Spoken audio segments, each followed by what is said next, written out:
We vegans can be an expressive and passionate lot, and a number of us, like any number of any grouping of people, like to express that passion with visual representations in the form of tattoos.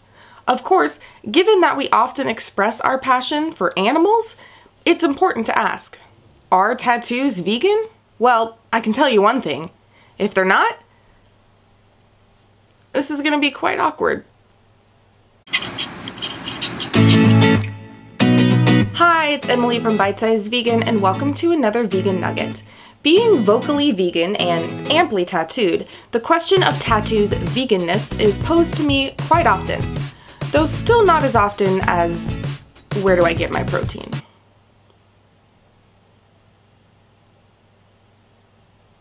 My tats have also inspired some of the more creative personal attack comments on my channel, like, I don't like your tattoo.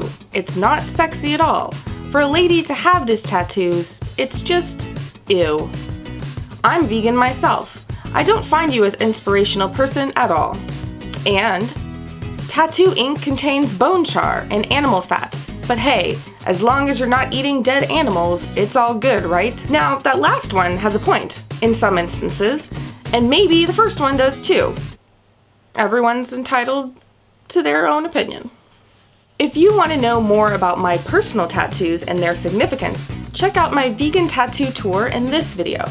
And just to let you know, I'm hoping to get my leg piece finished at the end of May after over a year of waiting, so I'll be sure to take a camera with and to show you the process. Stay tuned for that. So what is it that makes tattoos not vegan? What do we vegans need to look out for? And is it possible to get a 100% vegan tattoo? And how do you find a vegan tattoo shop or artist? Let's find out. First off, a little about tattoo ink. Tattoo ink is formed from a pigment which gives the ink its color suspended within a carrier solution. The pigment is usually derived from plants or metal. Now, what my astute commenter was referring to with the bone bit of his comment, however, is black ink, also called bone black, which can, but doesn't always, contain charcoal and soot derived from the charred bones of animals. Now, the suspension in which this pigment is, well, suspended, keeps the ink evenly mixed and aids in the ease of application. Carrier solutions generally contain purified water, ethyl alcohol, propylene glycol, and glycerin, and may also contain witch hazel. For vegans, it's the glycerin we have to watch out for. It can be either from plants or from animal fats, depending on the company. Aside from bone char pigment and glycerin carrier solutions, there are other animal bits in tattoo inks to keep an eye out for. Some inks also use gelatin, which is extracted from the skin, bones, and connective tissues of animals, such as domesticated cattle, chicken, pigs, and fish, and shellac, a resin secreted by the female lac beetle. So what's a vegan to do ink-wise? Well, luckily, there are plenty of vegan inks on the market, some of which have the bonus of being non-toxic. I've supplied a list of vegan ink brands on the blog post for this video, along with other resources and links for further information.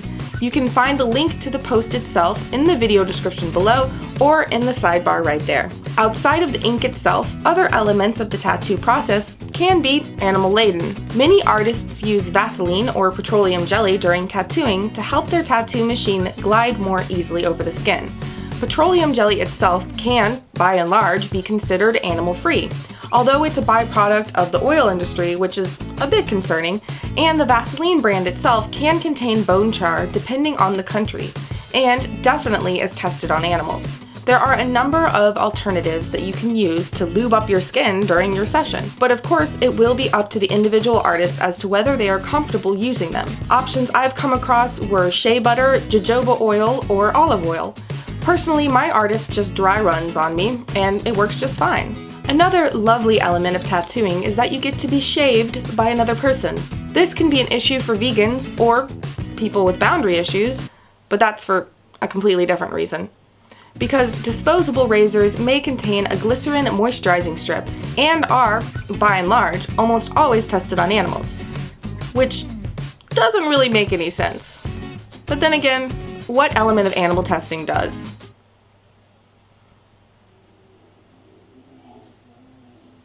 So as an alternative to the animal fat-lined razors, you can always shave yourself prior to coming with your own cruelty-free razor, like the lovely Preserve brand, and or bring it with you if you really want that stranger shaving you in public experience. If being shaved by another person wasn't invigorating enough for you, they will also partially bathe you by soaping up the area to be worked on.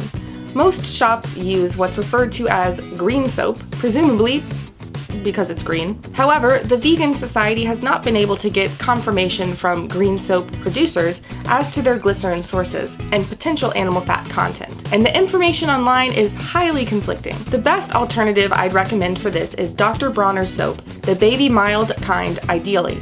It's hypoallergenic and tattoo friendly. Just grab some and bring it with. One lesser known hidden animal product in the tattoo experience is the lanolin and transfer paper, which comes from sheep's wool. If you're not sure what the big deal is about sheep's wool, be sure to check out this video.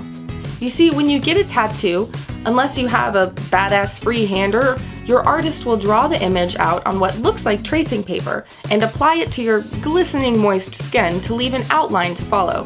This allows your artist and you to work out ideal positioning and allows you a bit of a preview. Luckily, there is vegan transfer paper out there by Repro FX. You can ask your artist to order some if they don't use that brand, or be a dear and purchase some from a tattoo supply shop online. I have links to that as well in the blog post for this video. So now that we've gone over the whole process, what about aftercare?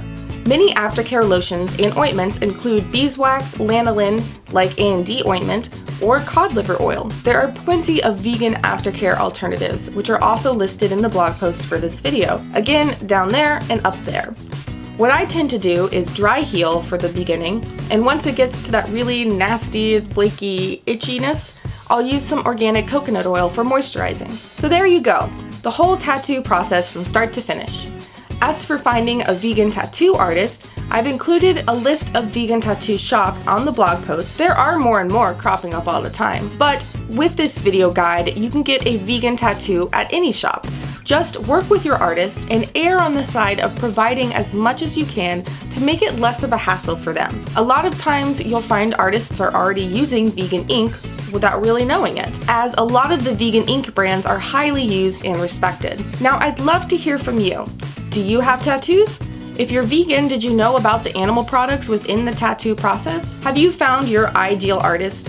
What ink are you sporting? Let me know in the comments. If you liked this tatted up video, give it a big thumbs up and share it around to help other vegans looking to get inked. If you're new here, be sure to hit that big red subscribe button down there for more awesome vegan content every Monday, Wednesday, and some Fridays. I would love to have you as a subscriber. To help support Bite Size Vegan in continuing the mission of effective vegan education, please see the support links in the video description below, or for perks and rewards for your support, click on the Nugget Army icon there, or the link in the iCard sidebar. Now go live vegan, get inked up, and I'll see you soon. Let's pull up some other gems real quick. How could you desecrate your body like that with all of that nasty ass ink?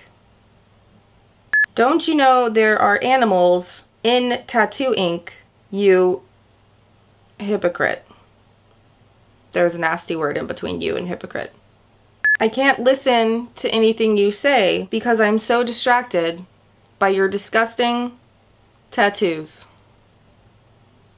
I just can't take you seriously advocating for animals and stuff. They used a good word there before the stuff. Because your gnarly ass tattoos contain the bodies of the animals that you say you love.